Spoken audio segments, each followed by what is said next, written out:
வணக்கம் அனைவருக்கும். நான் உங்கள் ஜோதிடர் செல்வம். இன்றைக்கி நம்ம பார்க்க போகிற வீடியோ, இதுக்கப்புறம் பார்க்க போகிற வீடியோ ஒரு சீரியஸ் மாதிரி கொண்டு போகிறோம். என்ன அப்படின்னா, ஜோதிடத்தில் அடிப்படையிலிருந்து ஃபஸ்ட்டு அடிப்படை ஜோதிடம் அப்படின்னா என்ன, அடிப்படை ஜோதிடத்தில் என்னென்ன மாதிரியான விஷயங்கள்லாம் வருது, அடிப்படை ஜோதிடத்தில் என்னென்ன விஷயத்தெல்லாம் நம்மளால் தெரிஞ்சுக்க முடியும். பொதுவாக ஜோதிடம் அப்படிங்கிறப்போ அடிப்படை அப்படிங்கிறது ரொம்ப ரொம்ப ஸ்ட்ராங்காக இருக்கணும் அப்படின்னு சொல்லுவோம்.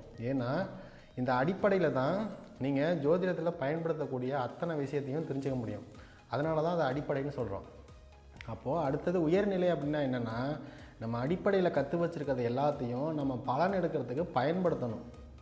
அதை எப்படியெல்லாம் யூஸ் பண்ணணும் அப்படிங்கிறத தெரிஞ்சுக்கிறது தான் ஜோதிடத்தில் உயர்நிலை அப்படின்னு சொல்லப்படுறது.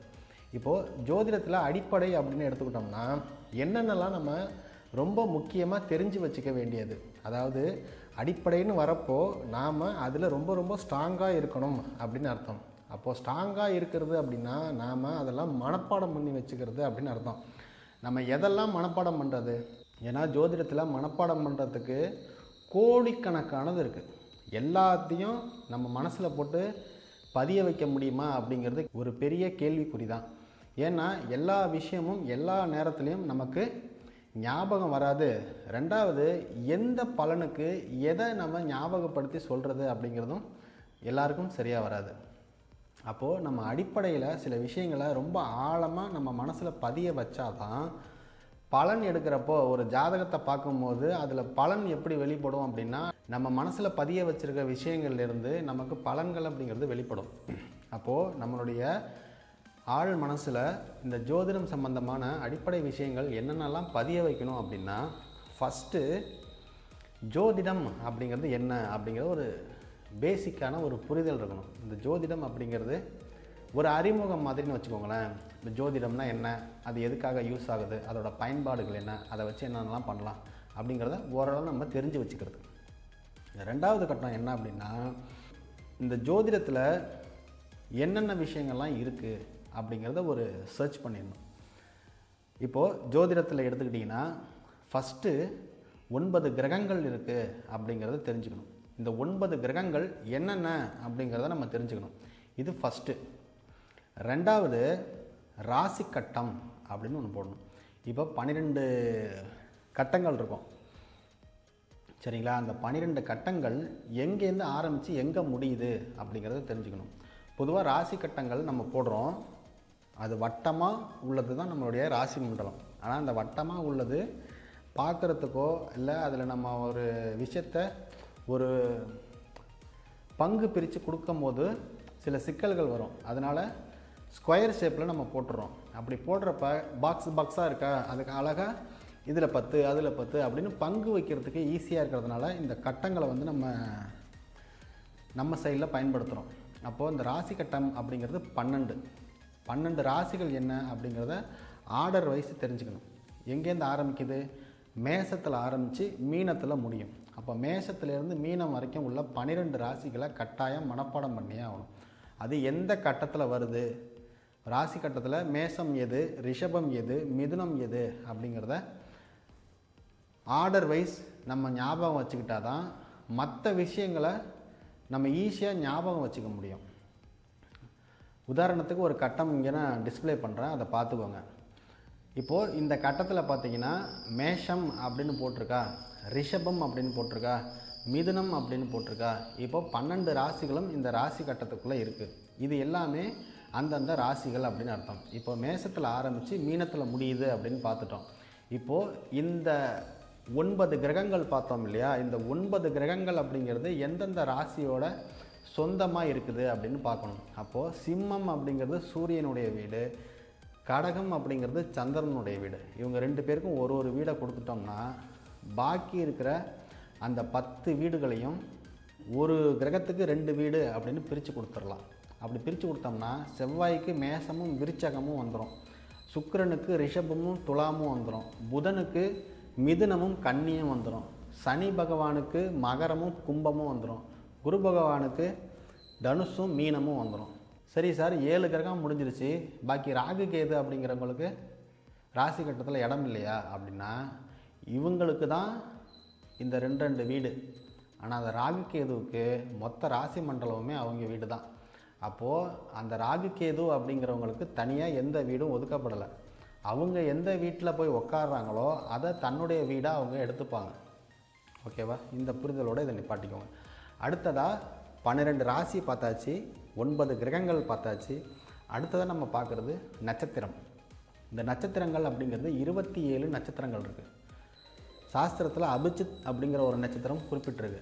இந்த அபிஜித் அப்படிங்கிற நட்சத்திரம் நமக்கு இந்த ராசி கட்டத்தில் பயன்படுமா அப்படின்னு கேட்டிங்கன்னா பெரிய லெவலில் நம்ம அதை யூஸ் பண்ணுறதில்ல. அதனால் 27 நட்சத்திரங்கள் அப்படிங்கிறதோட நம்ம நிப்பாட்டிக்கிட்டோம். அப்போ இந்த 27 நட்சத்திரங்களை 9 கிரகங்களுக்கும் பிரித்து கொடுக்கணும். அதே போல் 12 ராசிகளுக்கும் பிரித்து கொடுக்கணும்.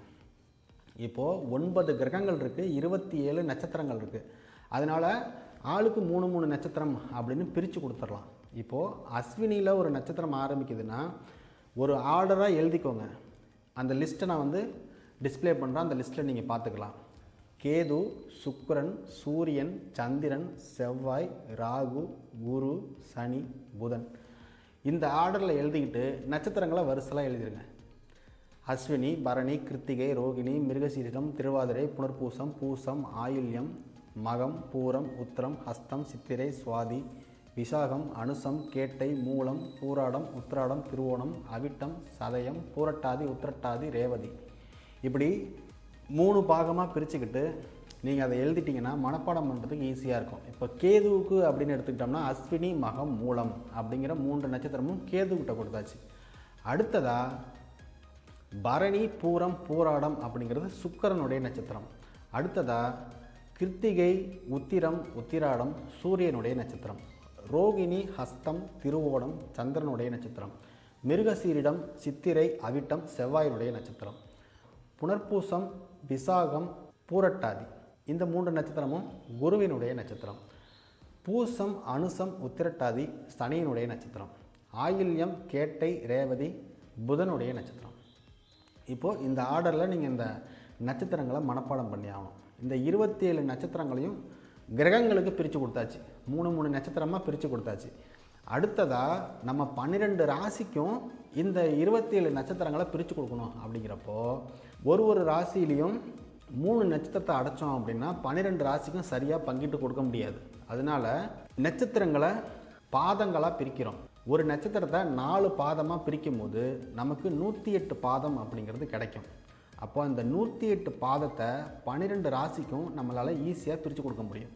அப்போது ஒரு ராசிக்கு 9 பாதம் அப்படின்னு நம்ம பிரித்தோம்னா 12 ராசிக்கும் 108 பாதம் அப்படிங்கிறது போய் அடைஞ்சிரும். அப்படி பார்க்கும்போது நமக்கு மேச ராசியில் 9 பாதம், அஸ்வினி, பரணி, கிருத்திகையில் 1ஆம் பாதத்தோடு நின்றுடும். மொத்தம் 9 பாதம் இல்லையா? அஸ்வினிக்கு 4 பாதம், பரணிக்கு 4 பாதம், கிருத்திகை 1, மொத்தம் கூட்டினீங்கன்னா 9 பாதம் மேச ராசியில் வந்துடும். அதை அப்படியே தொடர்ந்து 12 ராசிக்கும் நம்ம அப்ளை பண்ணிடணும். இப்போ கிருத்திகை 1 இங்கே மேசராசியில் முடிஞ்சிருச்சு அப்படின்னா ரிஷபத்தில் கிருத்திகை 2லேருந்து ஆரம்பிக்கும். கிருத்திகை 2ஆம் பாதம், 3ஆம் பாதம், 4ஆம் பாதம். அடுத்தது ரோகிணியோட 4 பாதம், 7 பாதம் ஆகிடுச்சா? அடுத்ததாக மிருகசீரிடத்தோட 1, 2 பாதங்கள் மட்டும் இருக்கும். இப்படி 9 பாதங்களை ஒவ்வொரு ராசியிலும் நம்ம அடைச்சிட்டோம் அப்படின்னா இந்த 108 பாதங்களும் 27 நட்சத்திரங்களாக போய் 12 ராசியில் அடங்கிடும். இப்போது இந்த நட்சத்திரங்களை நம்ம கிரகங்களுக்கும் ஒதுக்கியாச்சு, ராசி மண்டலத்துக்கும் ஒதுக்கியாச்சு. இதோட இந்த ராசி மண்டல வேலை முடிஞ்சிருச்சு. இப்போ இந்த ராசி மண்டலத்தில் நாம் என்னென்னலாம் தெரிஞ்சுக்கணும் அப்படின்னா, ஒரு ராசி மண்டலம் அப்படிங்கிறது 360 டிகிரியை கொண்டது. ஒரு வட்டம் அப்படிங்கிறது 360ங்களா? அப்போது இந்த 360 டிகிரி அப்படிங்கிறது 360 பாகைகள் அப்படிங்கிறத நம்ம இந்த ராசி மண்டலங்களுக்கு பிரித்து கொடுக்கணும். ஏன் அதை கொடுக்குறோம் அப்படின்னா, ஒரு வீட்டில் ஆரம்பம் எது, முடிவு எது அப்படிங்கிறத நம்ம தெரிஞ்சுக்கிறதுக்காக. இப்போது மொத்தம் 360 டிகிரியை மேசத்திலிருந்து மீனம் வரைக்கும் பிரித்து கொடுத்தோம் அப்படின்னா 360 பாகையை ஒரு ராசிக்கு 30 பாகை அப்படிங்கிற அளவில் நம்ம பிரித்து கொடுத்துடலாம். அப்போ ஒரு ராசிக்கு எத்தனை பாகை இருக்குது, எத்தனை டிகிரி இருக்குது அப்படின்னு கேட்டால் 30 டிகிரி இருக்குது அப்படிங்கிறத நம்ம ஞாபகம் வச்சுக்கணும். அப்போ 30 டிகிரியாக ஒவ்வொன்றுத்துக்கும் நம்ம பிரித்து கொடுத்துட்டோம்னா மொத்தம் 360 டிகிரியை ராசி மண்டலத்துக்கு பிரித்து கொடுத்துடலாம். இந்த 30 டிகிரி அப்படிங்கிறது நமக்கு எப்போ பயன்படும் அப்படின்னா, ஒரு கிரகம் உச்சமடைய போகுது, நீச்சமடைய போகுது, இல்லை ஆட்சியில் இருக்குது, என்ன பலத்தோடு அது இருக்குது அந்த ராசியில் அப்படிங்கிறத தெரிஞ்சுக்கிறதுக்கு யூஸ் ஆகும்.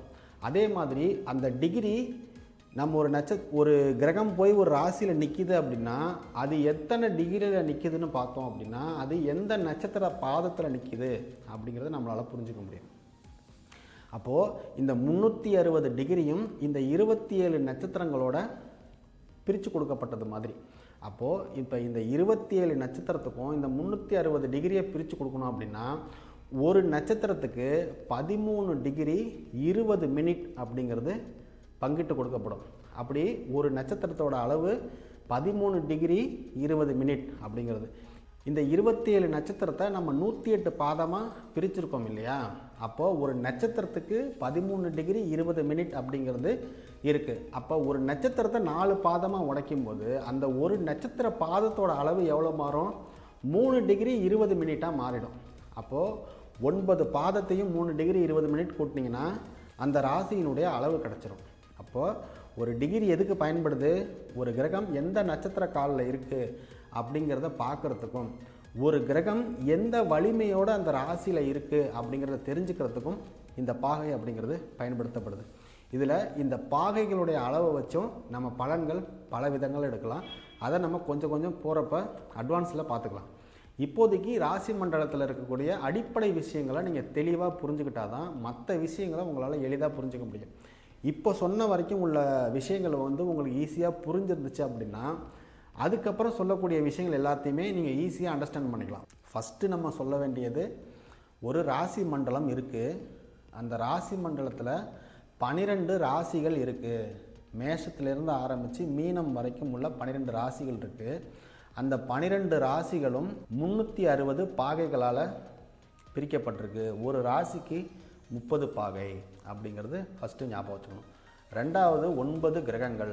அந்த 9 கிரகங்களுக்கு 12 ராசிகளுக்கு எந்தெந்த வீடுகள் ஒதுக்கப்பட்டிருக்கு அப்படிங்கிறது சூரியனுக்கு, சந்திரனுக்கு, செவ்வாய்க்கு, சுக்கிரனுக்கு, புதனுக்கு, சனிக்கு, குருக்கு, இப்படி எந்தெந்த கிரகங்களுக்கு எந்தெந்த வீடுகள் ஒதுக்கப்பட்டிருக்கு அப்படிங்கிறத நம்ம ஞாபகம் வச்சுக்கிறது.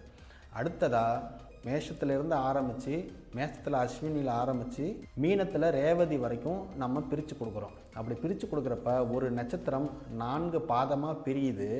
அந்த 4 பாதங்கள் 27 நட்சத்திரத்துக்கும் மொத்தம் 108 பாதங்களாக பிரிக்கும் போது அது ஒரு ராசிக்கு 9 பாதமாக பிரிக்கப்பட்டு மொத்தம் இருக்கக்கூடிய 12 ராசிகளுக்கும் அது பங்கிட்டு கொடுக்கப்பட்டுள்ளது.